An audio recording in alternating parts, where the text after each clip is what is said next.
사랑의 하나님, 우리를 지명하시고 일으키시고 세우시고 부르신 줄 믿습니다. 그래서 오늘 이전에 나와서 꼭 이 일생에 들어야 될 말씀을 들을 수 있는 자리로 인도하심을 믿습니다. 말씀이 들려지게 하여 주십시오. 깨달아지게 하여 주십시오. 믿어지게 하여 주십시오. 그래서 짧은 인생 방황할 시간 없습니다. 주님 방황하지 않고 주님 바라보면서 믿음의 주에 온전케 앉은 예수 바라보고 승리하는 인생 되게 하여 주시옵소서.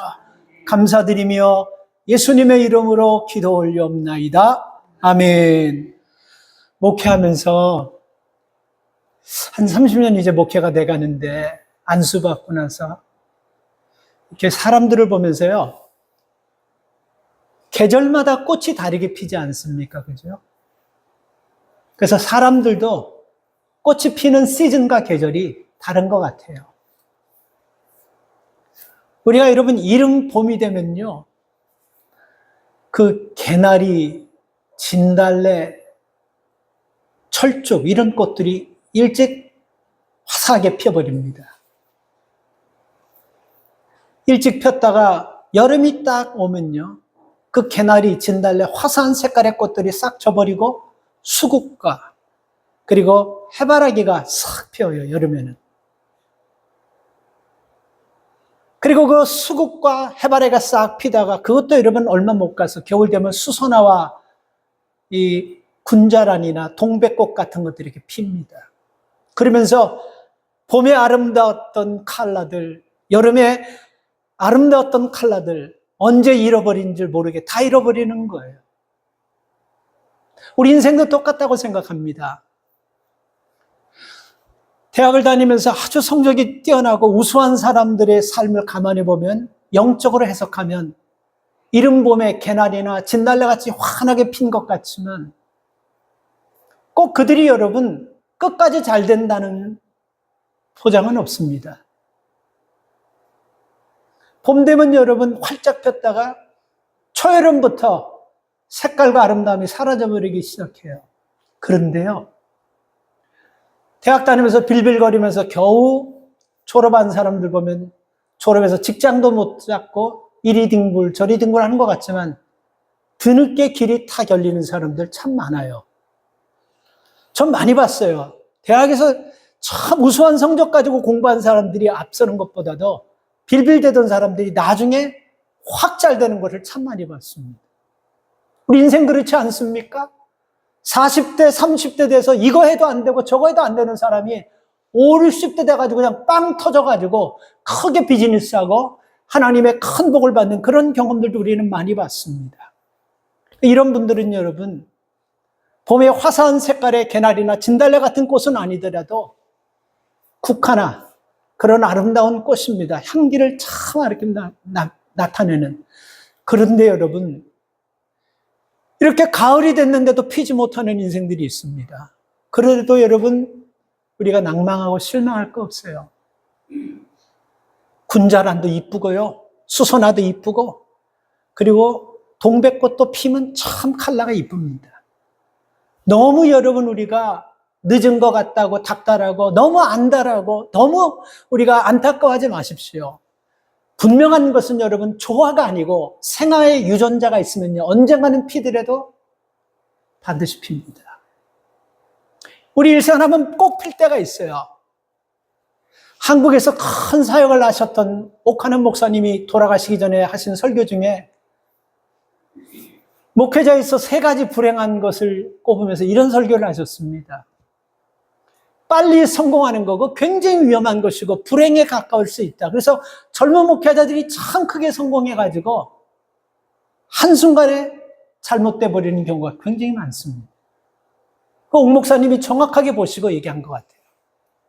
그 베네수엘라 프로야구 출신 중에요, 오게스 어비나라는 프로야구 ML에 속한 아주 돈 많이 벌던 사람이 있었습니다.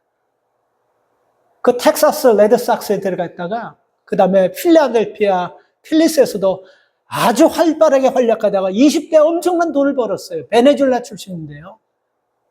그래서 큰 저택을 사놓고 돈을 물 쏘듯이 펑펑 썼다가 어디 외국 가서 게임하고 딱 돌아왔는데 자기 집 관리하는 5사람의 그 일꾼들이 그 여자들을 불러놓고 수영장에서 막 노는 걸 보고 화가 나가지고 그 사람들 몸에 불을 휘발유 붙여놓고 불 붙여가지고 물속에다 집어넣어 버렸어요.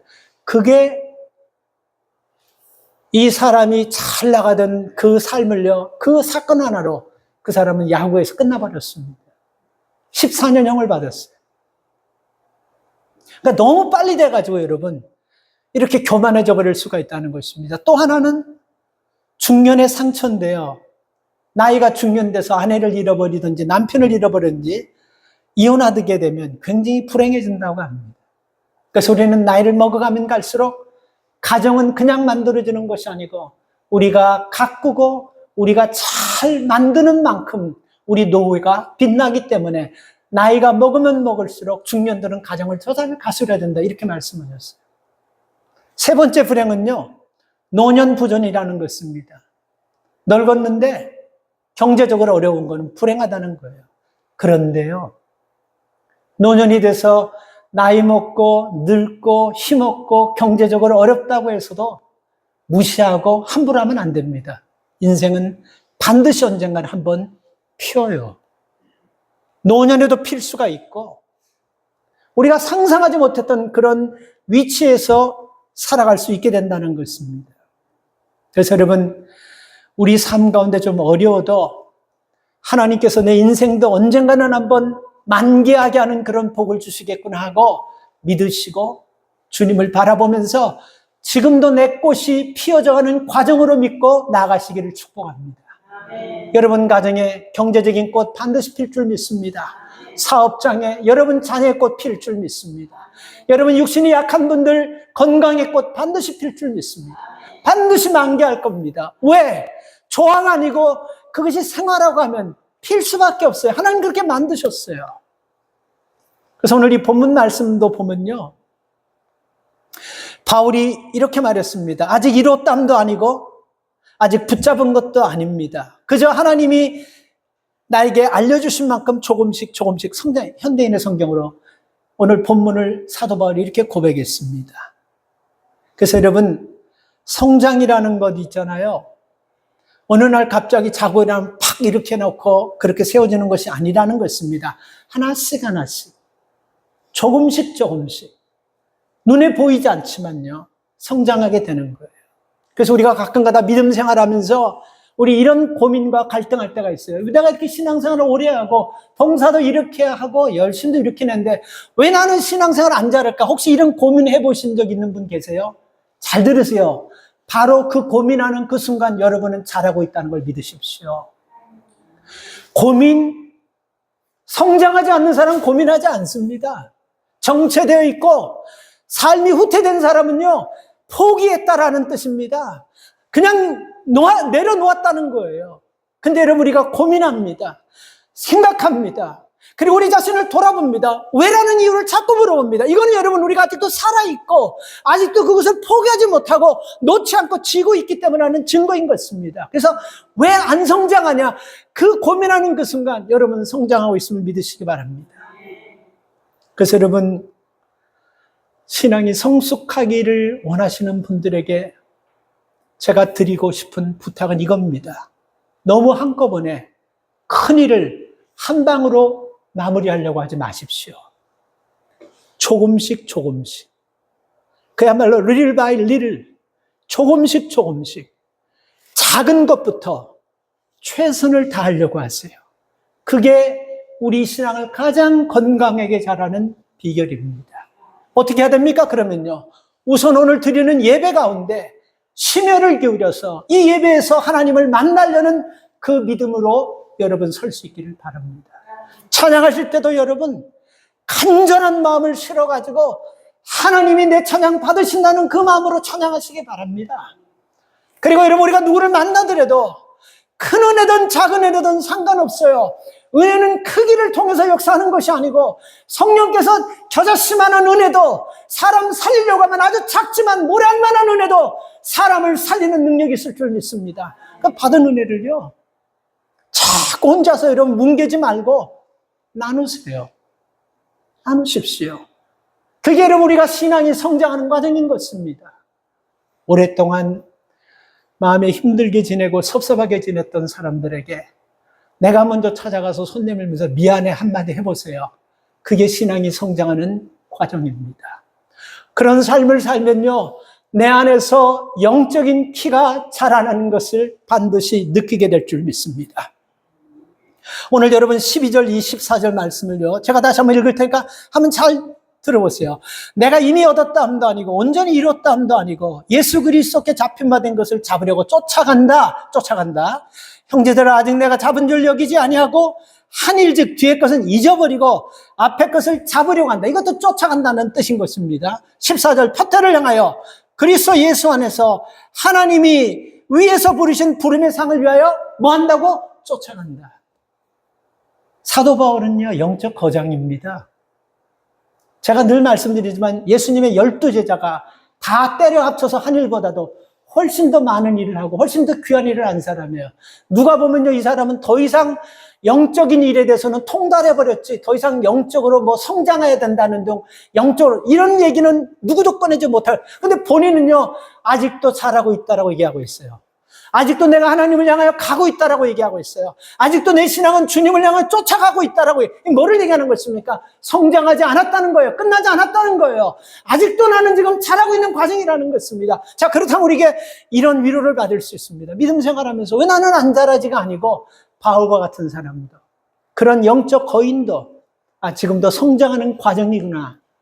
우리가 이것을 안다면요, 우리가 실망하기보다 이런 믿음 갖기 바랍니다. 제 신앙은 지금도 자라고 있구나.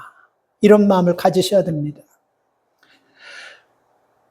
그래서 이 땅에서 성도의 삶은 누구도 온전한 사람으로 살아가는 것이 아니라 온전한 사람이 되어가는 과정이라는 것입니다. 천국 백성이 다 된 것이 아니고 천국 백성으로 변화되어가는 과정이라는 것입니다. 목표를 다 이룬 것이 아니고 목표를 향하여 달려가고 있는 삶이라는 것입니다. 그래서 누구도 이 사람에게 왜 이거밖에 안 되냐, 왜 저거밖에 안 되냐, 그렇게 얘기하면 안 되는 거예요. 치료되고 있는 사람에게 너 왜 아직도 이렇게 아파가지고 빌빌거려, 이런 얘기하면 2번 죽이는 거예요. 잘 치료되고 있으니까 끝까지 포기하지 말고 keep going 하면서 끝까지 믿음으로 나가기를 바라요. 이 격려와 위로와 소망이 신앙이 성장하는 사람들의 언어고 행동이고 표현이 될 줄 믿습니다. 그렇기 때문에 예수님께서도 천국 비유를 말씀하실 때 씨에 대한 비유를 참 말씀하셨어요. 씨에 대한 비유로 말씀을 많이 하셨어요. 천국은 밭에 씨를 뿌리는 것 같다. 겨자씨 하나과 같다. 한 알의 씨가 땅에 떨어져 썩어지면서 많은 열매를 맺는다. 이런 씨에 대해서 많은 얘기를 하셨어요. 그래서 여러분 이걸 꼭 아십시오. 여러분 한 사람 한 사람은 하늘나라의 싹을 틔우는 한 톨의 씨앗이라는 걸 꼭 잊어버리지 마시고 기억하시기 바랍니다. 하늘나라에 하나님의 나라를 세우는 그 싹을 틔우는 한 톨의 씨앗입니다. 그 씨앗은 하나님이 주신 것이고 생명이 있는 것이고 은혜가 있는 것이고 영감이 있는 것입니다. 그래서 함부로 쉽게 죽지 않아요. 아니 함부로 쉽게가 아니고 절대 하나님이 놓지 않는 순간까지는 그 씨앗은 죽지 않는다는 것을 꼭 기억하십시오. 그래서 언젠가는 필 겁니다. 그래서 우리가 그 피었을 때 우리가 그 부끄러움 당하지 않는 모습으로 우리가 살아가기 위해서는요, 우리가 어떻게 살아야 되는지 오늘 이 본문은 우리에게 말씀하고 있다는 것입니다. 그래서 여러분 다른 사람들이 물어볼 때 오늘 저는 이 본문을 통해서 잘하는 말씀 아닙니까? 그죠?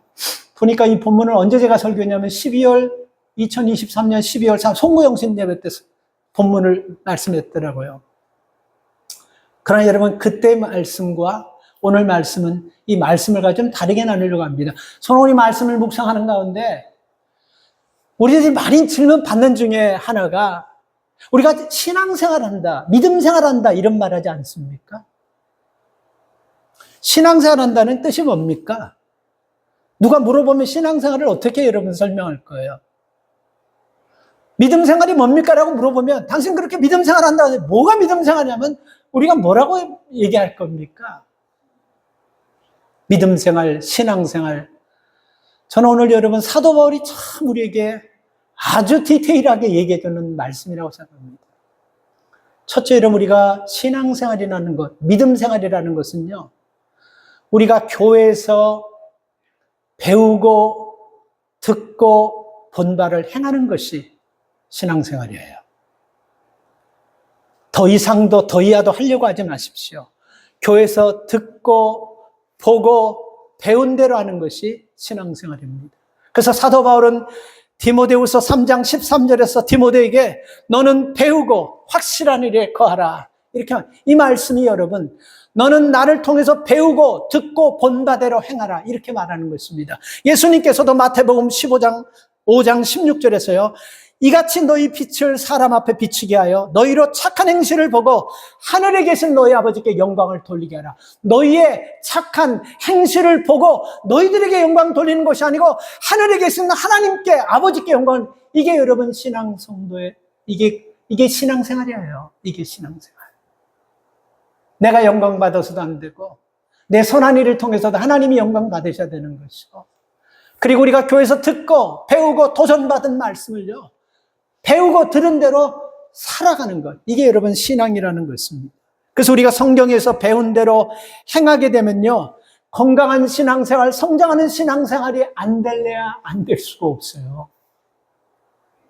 그래서 여러분, 우리가 배운 대로 들은 대로 신앙생활 하다 보면요, 우리가 거짓 없는 삶을 살게 되고 화평을 추구하는 삶을 살게 되고 용서하는 삶을 살게 되고, 그야말로 예수님께서 원수까지도 사랑하라는 그 일도 트라이하면 할 수 있는 힘을 얻는 삶을 살게 됩니다. 우리가 그렇게 안 살고 나서 어떻게 원수를 사랑해요? 어떻게 나를 이렇게 힘들게 하는 사람을 내가 용서해요? 우리 근데 그렇게 말하는 사람들의 공통점이 뭐냐면 말씀대로 안 사는 사람이 그렇게 얘기하는 거예요. 1972년에는 미국과 월남이요, 최고의 극도로 치달을 수 있는 최고 힘든 전쟁이었습니다. 전쟁의 성패를 가로하는 그런 전쟁인데, 이 훅피라는 월남 그 지역에서요, 미군하고 베트남공하고 큰 전쟁이 치러졌는데, 포탄이 떨어지면서 여러분, 이 베트콩, 월맹군 하나가 다리가 한 짝으로 날아가 버렸는데, 죽으면 되는데 안 죽고 그냥 사는 거예요. 그러니 미군 군의관이 그것을 보고 딱 잡아다가 데리고 와가지고 살리기 시작합니다. 그래서 이 야전병원에서는 안 되니까 큰 병원으로 옮기기 위해서 헬기를 불러서 그 적군인 베트콩을 살리기 위해서 한 사람이 딱 옆에 붙어가지고 계속해서 인공호흡 주고 피해주면서 계속해서 도우면서, 이게 피를 너무 많이 흘리니까 사람이 갈증나서 혀가 막 말려 들어가서 막 미치는 환경에서 자기가 물을 먹어가지고 입에다가, 그 사람 입에다가 쭉 뿌려줍니다. 근데 이게 헬기에서 찍은 이게 다 찍혀져 버렸어요. 그래서 이거 사진으로, 이게 스냅 사진으로 돼가지고 유럽과 미국과 이 베트남에 계속해서 사진이 뿌려졌습니다. 그래서 이걸 받고 많은 사람이 충격받았어요. 그리고 미국 국방장관이요, 너무 우리나라 미국 군인이 프라우드하다고 하면서 그들을 칭찬하고 그랬습니다. 그때 한 종군 기자가 그 미국 군인 의무병에게 이렇게 물어봤어요. 그래도 적군인데 어떻게 그렇게 최선을 다해서 그를 살릴 생각을 했습니까? 그러니까 이 사람이 그런 얘기를 했어요. 나는 그저 군의 학교에서 배운 대로 했을 뿐입니다.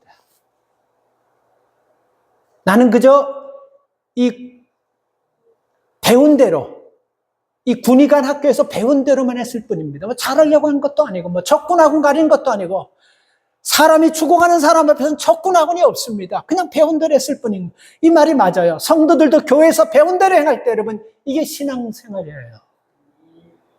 이게 가장 건강한 신앙생활입니다. 그리고 신앙생활이라는 것은요, 삶의 주인을 찾아가는 과정이 신앙생활입니다. 신앙의 출발점이 여러분 어디서부터 시작되냐면요, 내가 아무것도 아닌데, 여기서부터 출발점이 돼야 돼요. 근데 내가 아무것도 아닌 것이 아니고 내가 something이라고 생각할 때, 내가 nothing이 아니고 something이라고 생각하면서 출발할 때 신앙생활은 어긋나게 되고 신앙생활은 중간에 막히게 될 수밖에 없어요. 우리는 something, 뭔가 있는 것이 아니고 파면 팔수록, 들어가면 들어갈수록, 깊이 있게 보면 볼수록 nothing이에요. 아무것도 없어요. 있는 것처럼 그냥 아무것도 없는 여러분 빈털털인데 그저 사람이 살아가면서 보고 듣고 조금 가졌다고 그게 마치 모든 걸 다 가진 것처럼 있는 것처럼 해내는 것이 신앙생활을 가로막고 있다는 것을 아시기 바랍니다. 신앙의 출발은요, 하나님 나는 나땡입니다. 아무것도 아닙니다라고 출발하는 거예요. 그래야지만 여러분 인생이 살다가 힘들고 어려운 일을 만났을 때 이게 아님을 깨달으면 분명히 참 것이 있겠다 생각하고 참을 찾으려고 하고 진리를 찾으려고 하고 바른 것을 찾으려고 하는 것, 거기서 여러분 우리 신앙은요 성장하고 변화된다는 것입니다. 그래서 여러분 신앙생활이라는 것은 내가 내 생명의 주인인 줄 알고 살았던 그 삶의 착각을요, 내가 주인이 아니라는 걸 깨닫고 나는 아무것도 아니라는 걸 깨닫고 진정한 내 주인 되시는 하나님 앞에 내 삶의 주도권을 내려놓는 거예요. 믿으십니까? 여러분 한번 생각해 보세요. 내가 내 삶의 주도권을 쥐고 있다고 생각한다면 개런티할 수 있어야죠. 적어도 내 삶이니까 내가 쥐고 끝까지 가면 행복할 거다. 끝에 가서는, 중간은 어떤지 모르지만 과정은 어떤지, 끝에 가서 반드시, 왜? 내가 내 거니까. 만약에 내가 내 차를 샀다고 한다면요, 그 차는 내 거예요. 그래서 내가 잘 관리하고 잘 내가 고치고 잘 사용하면서 쓰면요, 개런티할 수, 이거 적어도 한 5년은 쓸 거야, 10년을 쓸 거야. 그렇지 않습니까? 내가 내 집을 샀으면 관리하고 수리하면서 이 집 내가 5년, 10년, 20년 쓸 거야. 관리만 할 수 있는 것입니다. 그런데 삶은 그렇지 않다는 거예요. 저는 요즘도 밥 먹다가요, 오늘 아침에도 여러분 이렇게 새바닥을 자꾸 씹는지 모르겠어요. 여기 엽살을 자꾸 이렇게 씹는지 모르겠어요. 가만히 내가 계산해 봤어요. 내가 지금 60년, 내가 나이가 60 넘었는데 60년 넘도록 아침, 점심, 저녁, 그리고 내가 간식 먹고 그러면 이게 얼마나 많이 이게 이빨이 운동되고 훈련됐겠습니까? 그런데도 내 말 듣지 않고 지멋대로 막 아무것도 막 씹어버려요. 그래서 옆에도 그래서 참 이게 아플 때 한번 씹히면 여러분 아줌마 얼마나 아프기도 하고 짜증나기도 합니다. 근데 그 옆에서 또 하는 얘기는 뭐냐면 내가 너무 만찬을 맛있게 해가지고 맛있게 먹다가 그러면 더 여러분 알아서 생각하세요. 더 아픈 것 같아요. 이 세수하다가도 여러분 막 씹다 보면 손가락에 눈절이 푹 찌른 적 없어요? 아, 이게 지금 내가 이 손이 지금 한두 번 상해. 칫솔 하다 그냥 이 천장 찔러가지고 그냥 눈물이 핑 돈 그거 없어요? 뭘 얘기하는 것입니까? 내가 내 삶, 내게 아니라는 걸 얘기하는 거예요. 내 마음대로 절대 안 해요. 80된 분도 씹다가 여기 혓바닥도 깨물고 막 여기 입천장 막 깨물고 그래요. 돌아가실 때까지 잡수다 그러는 거야. 이게 뭐를 얘기하는 거야? 내 거가 아니라는 것입니다. 내 거가 아니기 때문에 여러분 그런 거예요. 나는 아무것도 할 수 없어요. 내가 개런티 못해요. 내가 만사형통할 거 개런티 못해요. 그런데도 불구하고 내가 나의 주인인 것 마냥 그렇게 살다 보니까 내 뜻대로 안 되니까 문제는 나에서 끝나는 것이 아니고 내 주변 사람들을 힘들게 하고 괴롭게 하고 자꾸 내가 계획한 대로 안 되는 것이 바로 이 사람 때문에, 바로 이 문제 때문에, 바로 이것 때문에, 그리고 엄한 사람 잡고 엄한 환경을 잡고 힘들게 하는 거예요. 이렇게 되면요, 신앙생활 절대로 성장하지 못합니다. 신앙생활이 자꾸 말라 비틀으면 자꾸 쪼그라들고 자꾸 위축되는 것입니다. 그래서 여러분, 믿음의 삶은요, 하나님 한 분이 내 인생의 주인으로 딱 믿고 편안하게 진직이 여러분 이거 인정하고 다 everything 이거는 맡기고 저거는 내가 한 게 아니야. 전부 다 싹 다 들어엎어가지고 그냥 다 내려놓고 그때 하는 것이 영적 성장의 시작이고 신앙생활의 출발임을 믿으시기 바랍니다. 그래서 내 인생 안에 절대로 두 주인 놓고는 살지 못해요. 미치는 거예요. 이게 두 가지가 들어가서 말 돌린다고 생각해 보세요. 한 가지도 내가 지금 제대로 잘 못하는데 주인이 둘이서 막 그냥 아침 저녁으로 막 그냥 번갈아 가면 사람 미쳐버리는 거예요. 아니 주인 하나를 모시고도 여러분 한 주인도 못 섬기는 주제에 두 개 막 세 개 어떤 사람 막 몇 개를 집어넣어가지고 막 그냥 짬뽕 돼가지고 그냥 스스로가 미치는 거예요. 여러분 예수님께서도 마태복음 6장 24절에서 한 사람이 두 주인을 섬기지 못할 것이니 혹 이를 미워하고 혹 저를 사랑하거나 혹 이를 중히 여기거나 혹 저를 경히 여기거나 하면서 너희가 하나님과 재물을 겸하여 섬기지 못할 거라고, 두 주인 섬기지 못한다고 얘기했습니다.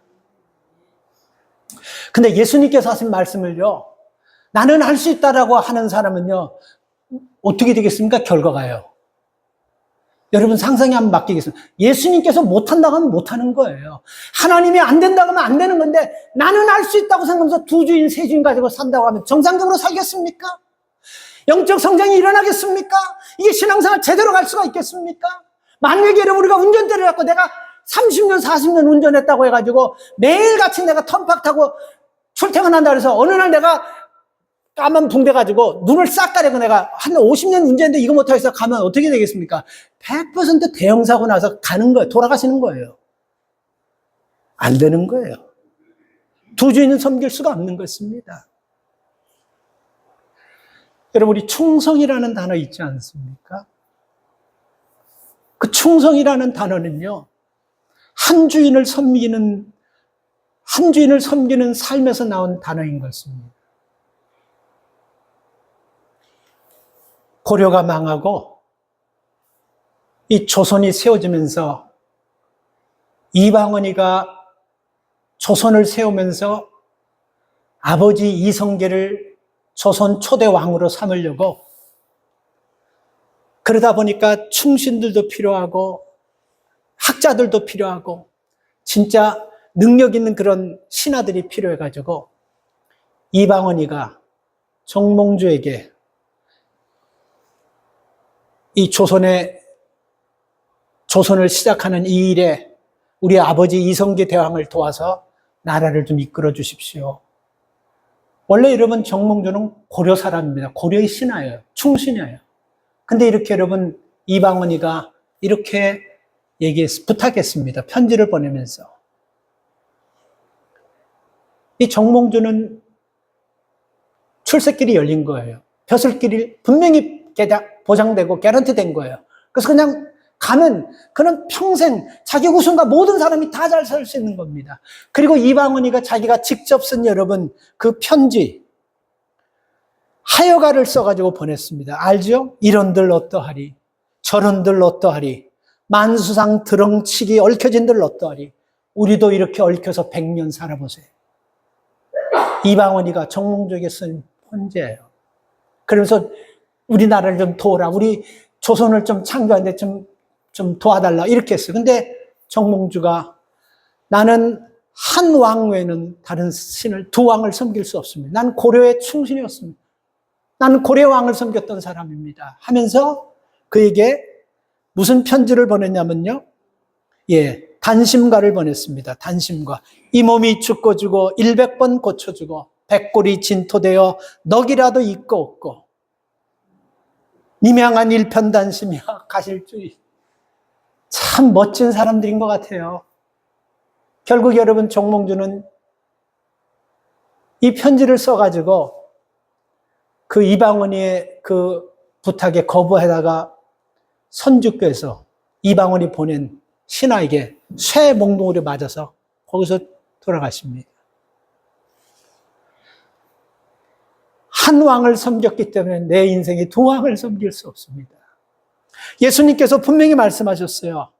두 주인을 섬길 수 없다라고 말씀하셨습니다. 그렇습니다. 다시 말해서 두 주인이 공존한다는 것은 불가능해요. 그리고 두 주인이 우리 속에 들어오는 순간 우리는 굉장히 불행해진다는 것을 꼭 기억하십시오. 그래서 한 주인 되시는 그 예수 그리스도를 내 인생의 주인으로 삼고 맡기시기를 주의 이름으로 축복합니다. 그냥 맡기세요. 믿고요. 나보다 나아요. 내가 아까 말씀드렸잖아요. 60년 넘게 썼던 것도 막 찌르고 막 아무거나 막 씹어대고 막 그냥 아프게 하고 고통 주는 거예요. 그런 절대로 내 것이 안 되면 내 마음대로 못합니다. 맡기고 주님 인도하는 대로 살 수 있기를 바랍니다. 그게 신앙이 가장 성장하는, 건강에 성장하는 방법입니다. 그리고 여러분이 우리 신앙생활이라는요, 또 하나 방향을 제 방향으로 잡아가는 겁니다. 제대로 된 방향을. 그래서 오늘 이 14절 말씀을 보면요, 푯대를 향하여 그리스도 예수 안에서 하나님이 위해서 부르신 부름의 상을 위하여 달려간다. 달려간다. 쫓아간다. 뭐를 전제로 하는 겁니까? 여러분, 우리가 달려간다, 쫓아간다. 이건 분명히 앞에 전제가 있어야 돼요. 방향이 정확하지 않으면요, 누구도 달려가지 않습니다. 그렇지 않습니까? 그죠? 불안하고 의심이 되는데, 믿을 수 없는데 달려갈 수 있어요? 뭉개되고 걸어가면서 질질 뒤쳐져서 가지. 그러나 여러분, 확신이 있으면, 방향이 잡으면요, 달려갈 수 있는 겁니다. 그래서 우리가 믿음의 삶을 살면서 누구나 다 인생 미스테이크 할 수 있어요. 누구나가 격결로 빠질 수 있어요. 누구나가 다 여러분, 우리가 방향을 잘못 잡을 수 있어요. 그래, 괜찮아요. 왜? 하나님의 말씀이 우리를 여러분 올바른 방향으로 항상 깨우쳐주고 인도하기 때문에 그렇습니다. 그래서 우리는 여러분, 말씀을 왜 듣습니까? 말씀을 듣는 가운데 성령께서 내 행위가 잘못됐으면요, 잘못된 행위를 깨닫춰 주는 거예요. 그래서 말씀 듣는 거예요. 그래서 그 말씀 듣고 잘못된 행위는 올바른 행위로 바꾸는 것, 이게 여러분 신앙생활입니다. 이게 여러분 삐뚤어진 양심, 이게 잘못된 마음, 이게 욕심, 이게 정욕, 이런 여러분 미운 마음들, 이런 것들이 말씀을 들으면서 그거 잘못됐어, 그 방향을 잘못 잡았어, 이렇게 얘기하지 않습니까? 몰라요? 이렇게 얘기해요, 성령은요. 그러면 여러분, 잘못된 걸 깨달으면 즉시 리턴하는 거예요. 방향을 바꾸는 거예요. 그게 신앙이라는 것입니다. 그래서 우리는 신앙생활하면 여러분, 믿음 생활하면서 참 많이 듣는 단어 중에가 뭡니까? 회개라는 말을 참 많이 듣지 않습니까? 회개의 원뜻이 뭡니까? 리턴한다, 방향을 바꾼다라는 뜻입니다. 말씀을 들으면서 여러분, 적어도 내가 신앙이 성장되기를 원한다면요, 말씀이 들려질 수밖에 없습니다. 그러나 내가 믿음 생활을 안 한다고 딱 작정하고 그냥 앉아있으면 내 입이 천사가 와서, 아니면 예수님이 와서 해도 사도계인과 바리새인들 보세요. 안 들리잖아요. 못 듣잖아요. 왜? 예수님을 예수님으로, 하나님의 말씀을 하나님 말씀으로 받지 않으려고 하는 마음이 닫혀있기 때문에 예수님의 말씀도 안 들리는 거예요. 아니, 안 듣는 거예요. 그러니 결국 그들은 어떻게 됐습니까? 회출한 무덤이고 악하고 게으른 종이라는, 바로 그들을 가리키는 것입니다. 들리면요, 이게 은혜인 줄 믿으시기를 축복합니다. 솔직히 말씀드려서요, 설교가 다 들리면 얼마나 좋습니까? 다 들리는 거 아닙니다. 천사가, 예수님이, 하나님께서 말씀하셔도 이스라엘 백성 보세요. 지 잘났다고 놀다가 깝치다가 하나님께서 이방 민족의 전쟁을 틀어서 그때 가서 박살난 다음에 슬피 울면서 처절하게 통회하고 잡아가고 뒤늦게 후회하지 않습니까? 참 그런 사람들이 많아요. 말씀을 듣고선 이게 아닌 줄 깨달으면 터닝해야 되는데, 그냥 무슨 자기가 무슨 돌쇠도 아니고 그냥 끝까지 가는 거예요. 그냥 돌이 깨지는지 내 이마가 깨지 계속해서 부딪혀보는 거예요. 그리고 나서 건강 잃고 몸 잃고 돈 잃고 삶 다 잃는 다음에 이게 아니구나 하고 뒤돌아오는 사람, 참 불행한 사람이에요. 그래서 여러분, 믿음의 사람은 적어도 내가 신앙의 성장을 원하는 사람이라면요, 하나님 말씀이 들려지게 하실 줄 믿습니다. 그리고 그 들려진 말씀 속에서 방향이 잘못된 것을 잡아주면요, 그 잘못된 방향에서 터닝하고 돌아서는 것, 그게 여러분 건강한 신앙이라는 것입니다. 한 동물농장에서, 동물농장이라는 프로그램입니다. 그 프로그램에서 그 야생 수리 부엉이를 어떤 헛간에서 누가 하나가 발견했는데, 무슨 틀에 걸려가지고 그 틀에서 막 벗어나오려다가 날개가 찢어지고 몸이 많이 상했어요. 그러니까 이게 날지가 못하는 거예요. 야생 수리. 이게 굉장히 사납습니다. 그리고 야생 수리부엉이의 특징이 아무리 좋은 음식도 사람이 주운 건 안 먹어요. 절대로 안 받아 먹습니다. 근데 이게 틀에 걸려가지고 얼마나 날개가 많이 찢어지고 얼마나 많이 고통받고 힘들었는지 그 사람이 발견해가지고 짝대기에다가 고기를 몇 점 찢어서 이렇게 주니까 그걸 탁탁탁탁 받아 먹어요. 그래서 그 수의사가 와가지고 데리고 가서 2주 동안 치료를 했어요. 그 날개 쭉지 찢어지는데, 그리고 상한데 다 수리했어요. 그래서 2주 뒤에 이제 완전히 다 나섰습니다. 그래서 수의사가 높은 산에 올라가서 이제 날려보내야 되고 확 날랐는데 다시 그 자리에 또 사뿐히 앉아요. 그래서 다시 또 높은데, 그래서 이 방향이 안 좋은 날에서 바람 부는 쪽으로, 바람 반대방 이렇게 했는데도 안 해요. 계속 하다 보니까 이 수리봉이가 나중에는 막 거칠어져요. 안 나는 게 아니고 안 나려고 한다는 거. 그래서 이게 왜 그럴까 하고 수의사들끼리 모여가지고 뼈가 부러진 것도 아니고 이 날개가 찢어져가 이게 숨 고치고 이게 다 그래서 이제 완전히 났는데 이게 왜 안 나려고 하는 걸까? 그때 여러분 동물학계 권위자인 한 사람이 이렇게 얘기했습니다. 학습된 무기력. 그러니까 야생 부엉이에게 덫에 걸린 일은요, 그 일생의 가장 큰 충격이었기 때문에 그 일 때문에 상처와 아픔을 겪으면서 우리가 소위 얘기하는 트라우마 때문에 날기를 포기해버렸다는 것입니다. 우리 사람들이 살아가면서 우리의 삶을 여러분 무력화시키고 포기해야 할 때가 있습니다. 언제입니까? 돈 잃어버렸을 때, 건강 잃어버렸을 때, 친구들과의 관계에서 문제가 생겼을 때, 이럴 때 무력화되지만 그거는 아무것도 아니에요. 1부터 0부터 10까지 하면 그 무력화는 1, 2, 3 정도 돼요. 근데 언제 무력화되냐면요. 돈 있는데, 벌 만큼 벌었는데, 이름도 날렸는데, 모든 사람이 다 인정받는데, 그런데 삶의 방향이 없으면 무력해져 버리는 거예요. 뭐 하면서 살아야 되지? 어떻게 살아야 되지? 내가 지금 뭘 해야 되지? 앞으로 내가 어떻게 이런 방향을 잃어버리면 사람은 무력해지는 것입니다. 그래서 믿음의 사람들에게 있어서 이 방향을 잡아주는 것은 내비게이션과 같은 방향을 잡아주는 것은 GPS와 같이 방향을 잡아주는 것은 하나님의 말씀인 것입니다.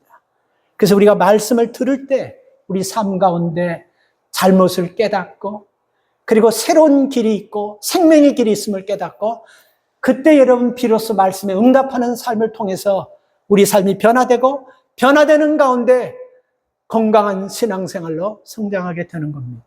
오해하지 않기를 바랍니다.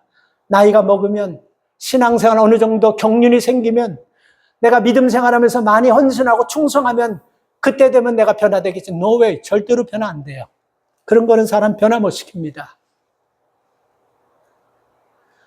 때 되고 시간 되고 과정이 지나고 내가 변화되고 뭐 힘든 일을 만나면 절대로 그런 일 때문에 변화되지 않습니다. 우리는 말씀을 통해서 변화되는 것이고 우리는 내 인생의 진정한 주인을 통해서 삶의 진정한 변화가 오는 것입니다.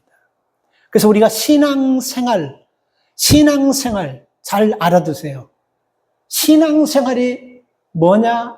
기본적인 것은요. 신앙생활, 신앙 플러스 생활. 신앙은 생활이라는 거예요. 신앙이 생활과 동떨어지면요. 죽은 신앙이라고 하는 거예요. 신앙이 크든 작든 생활과 접목해서 신앙의 힘으로 생각하고 신앙의 힘으로 살아가고 있다는 것은요. 신앙이 생활화되어 있고 살아있다는 신앙인 것입니다. 오늘 우리가 이런 신앙을 가지고 살아야 됩니다. 얼마나 세상이 살기 힘들고 사탄이 우는 사자처럼 삼킬 자를 찾으려고 사생결단하고 지금 우리에게 덤벼들고 있는데 죽은 신앙 가지고 견딜 수 있겠어요? 두 주인, 세 주인 섬기면서 버텨나갈 수 있겠습니까?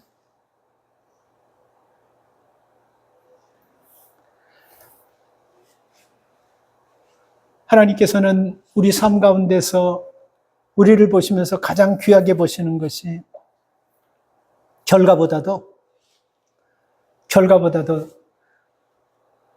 지금 이 순간에 이게 하나님께서 내게 주신 소명임을 믿고 이게 하나님께서 내게 가라고 하신 길임을 믿고 그 길을 믿고 그 소명을 믿고 가는 것 솔직히 얘기하면 쉬운 것은 아니에요. 그렇죠? 왜 그러냐면 우리 몸 안에 있는 성향 자체가 하나님을 잘 따르고 말씀에 100% 순종하고 말씀 받아먹으면서 새들이 그 어미에게 모이 받아먹어서 쪽쪽쪽쪽 받아먹어서 받아먹는 만큼 막 크고 자라고 이런 게 아니고 우리 성향 자체가 하나님을 거부하려는 성향이 있잖아요. 원죄 때문에. 이게 힘든 거예요. 그러나 이거는 생각하십시오.